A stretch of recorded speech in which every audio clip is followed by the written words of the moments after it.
Tonight, something that sounds like a scene from a horror movie playing out at a Florida hospital. We want to warn you, some of the information is graphic.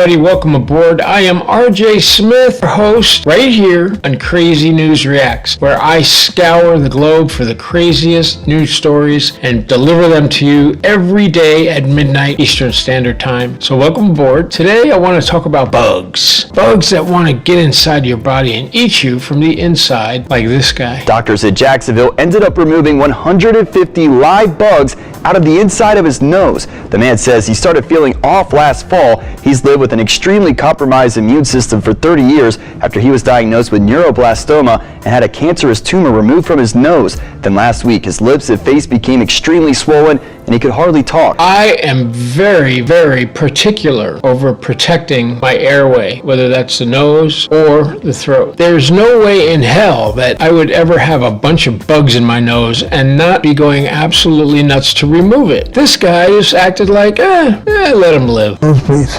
I couldn't even get up to go to the bathroom without my nose starting to bleed. And that's when he went to HCA Florida Memorial Hospital. When I went for the examination, the doctor goes, I see movement. This is where I go and puke in my bathroom.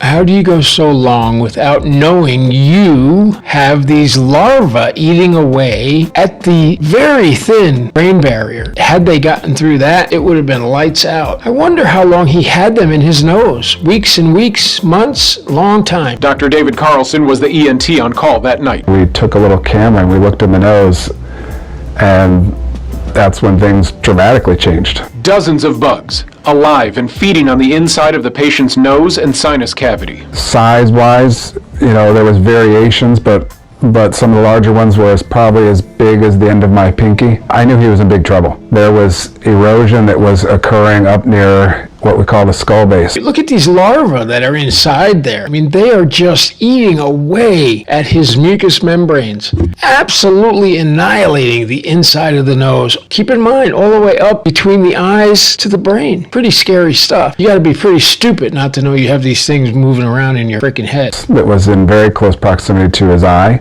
and his brain. 150 bugs in the larva stage were pulled out of the patient's nose and have been sent off to an epidemiologist to determine what type of bug they are. They were up right against his skull base, right underneath the brain. Had they gone through that, it could have killed him. Did I hear that right? Did the doctor just say he removed 150 larvae from this man's nose? And they've been up there for months and months doing whatever the hell they do as larvae, and this guy had no clue? I'm telling you, we must be dealing with someone with diminished capacity. This case is extremely rare. There's nothing like it documented in the United States.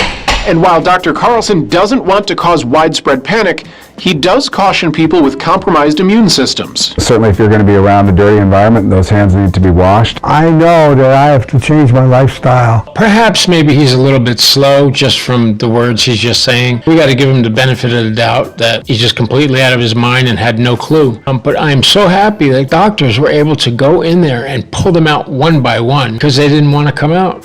As far as how I handle fish, before I would rinse my hands in the river. Now I'll use a cleaner to just do a better job in between and make sure I don't touch my nose with my hands. I'm convinced the guy is an absolute lunatic. You hear him talk about washing his hands in the dirty river and then shoving his fingers up his nose. No wonder why this happened. Jesus Christ almighty, guys. That's it. That's all I got for you right now. Come back here tomorrow for another episode of Crazy News Reacts. Thanks for watching.